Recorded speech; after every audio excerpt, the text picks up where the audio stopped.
Bienvenue sur Take a Break, l'émission qui décrypte l'innovation au sein de l'économie.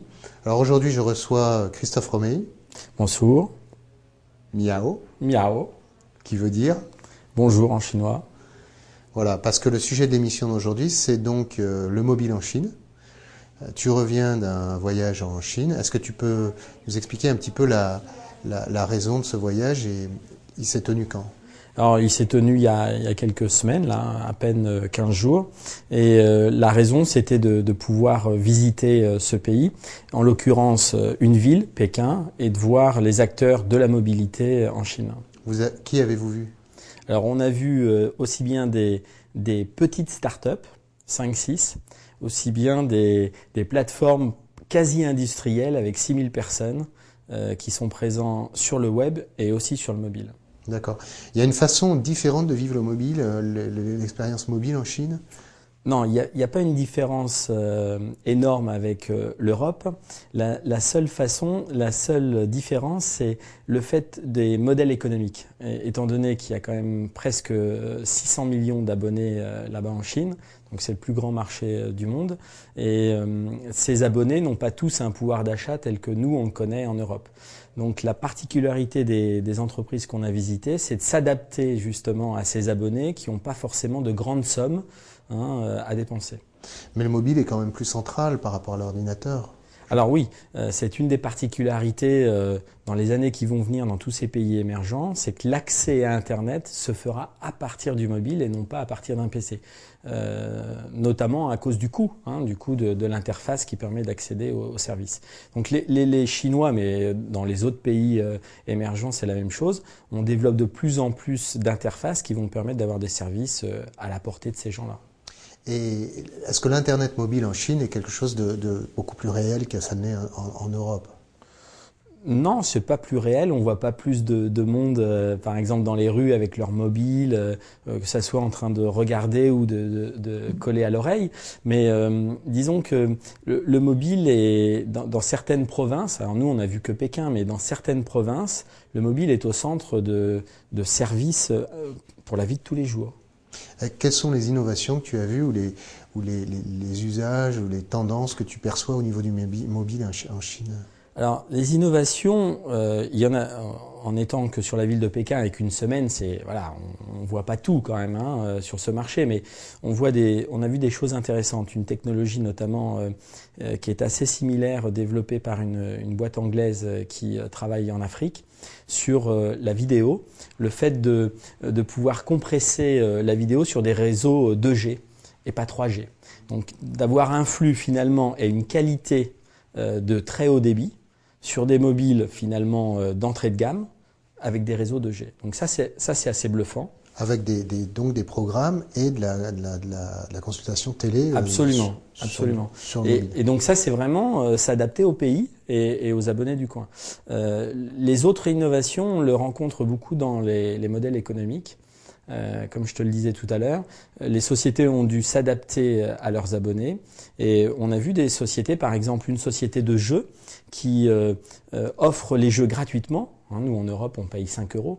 Là le jeu est gratuit, tous les niveaux sont gratuits, mais ils ont développé en fait un modèle économique autour de petites charges virtuelles, donc acheter une épée, acheter un cheval, voilà, et on rajoute ça au jeu. Et les gens dépensent facilement 20-30 centimes, je parle en euros, par mois par exemple. Et ces sociétés-là qu'on a vues, une d'elles a 5 millions d'utilisateurs. Donc fais le compte, si on dépense 20 à 30 centimes tous les mois plusieurs fois, ce qu'ils font, voilà, les modèles économiques tournent pas mal. Est-ce que tu penses qu'il y a des acteurs en Chine aujourd'hui qui vont émerger de notre côté à nous, c'est-à-dire qui vont venir s'exporter en Europe ou aux États-Unis? Est-ce que ces masses quand même que tu décris, qui sont énormes, avec ces volumes de revenus qui sont énormes, alors qu'en Europe des fois les revenus sont beaucoup plus faibles. Est-ce que tu penses que certains d'entre eux vont s'exporter ou c'est pas du tout dans leur objectif? Alors non, la plupart des entrepreneurs qu'on a vus souhaitent rester sur le marché chinois. Voilà, parce que le marché est un marché de masse que nous, en Europe, on atteint les 100% de taux de pénétration. Eux, ils en sont à peine 50%. Donc il y a une marge de progression énorme et leur marché, finalement, pourrait très bien leur suffire pour le développement dans les années qui viennent. Le nombre d'abonnés tous les mois, c'est entre 7 et 8 millions qui arrivent de nouveau. Donc il y a de quoi faire. Ceci dit, on a rencontré quand même des chefs d'entreprise par exemple, qui ont fait un groupement d'une dizaine d'entrepreneurs autour du contenu, qui sont les leaders du contenu en Chine et qui, eux, souhaitent venir faire un tour en Europe, aux États-Unis et échanger avec les entrepreneurs pour peut-être installer leur modèle ou faire des échanges. D'accord. Quelles sont les caractéristiques principales du marché en dehors de sa taille, justement, et de ses modèles économiques? Alors, une des caractéristiques qui est assez bluffant, c'est l'Instant Messenger. Nous, on l'utilise, nos jeunes l'utilisent énormément en France avec MSN. Il y a un peu plus de 13 millions d'abonnés, je crois, en France, même plus. Je ne suis pas à jour sur les chiffres. Eh bien, là-bas, c'est très utilisé en Chine. QQ, qui est le service vraiment réputé là-bas, tenu par Tencent. Donc, c'est 6000 employés et c'est 20 millions de dollars de revenus. Et sur des modèles un peu comme Skype, c'est-à-dire que tous les services sont offerts et on a des services premium pour se servir de la plateforme. Et ça, c'est assez marrant parce que tous les Chinois ont voire 2, voire 3 comptes QQ. Un pour sa vie sociale avec les amis, un pour sa vie sociale en entreprise, et puis des fois un autre supplémentaire pour faire d'autres choses. Donc voilà, ça c'est vraiment au centre de leur utilisation web et mobile, cette société Tencent avec l'outil QQ.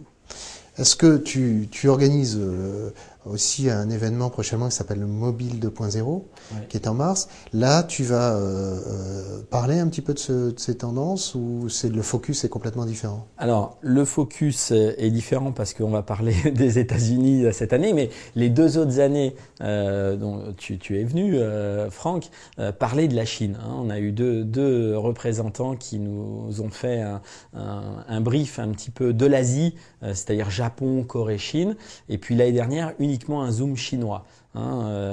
Donc cette année on va en parler peut-être off avec le networking. Il n'y a pas de conférence avec des gens qui viennent de Chine. C'est peut-être un peu trop tôt encore. D'accord. Christophe, merci beaucoup. Merci à vous d'avoir Merci participé à cette émission de Take a Break.